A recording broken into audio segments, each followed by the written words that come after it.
So, to a search engine, what is trust? How does a search engine really calculate that? And why is it important? To us, trust is based on a relationship, rapport, historical data. If we know someone's lied to us in the past, we're probably not going to trust them again. If we do, we might get burned. But from a search engine's perspective, that's a really complicated task.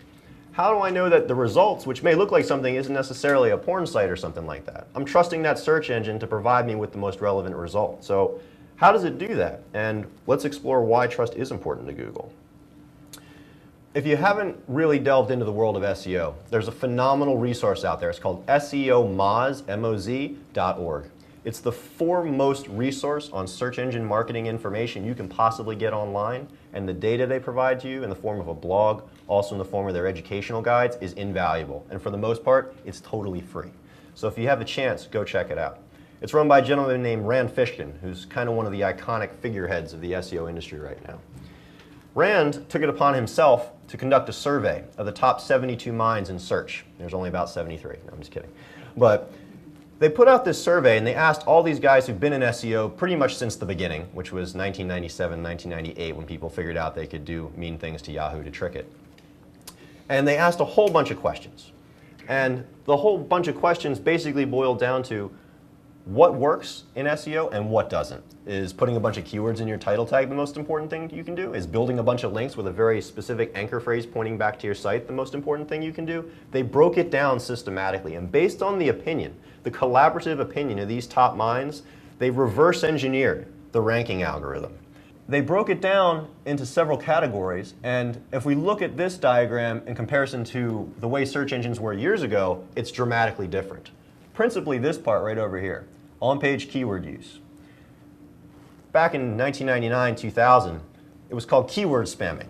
You could go in and drop a keyword on a website over and over and over and over and over and over and over again. And based on the number of occurrences that that term had on a page, it obviously made it more relevant, right? It's got that word 50,000 times. Obviously, that's the best result. Well, that's shifted.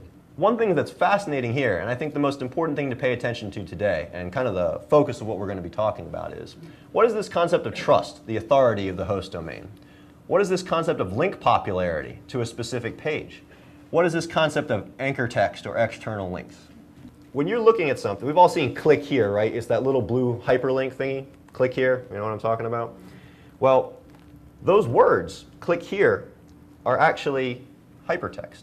It actually takes you somewhere. It actually covers up a URL that when you click that, it tells your browser, hey, go over here.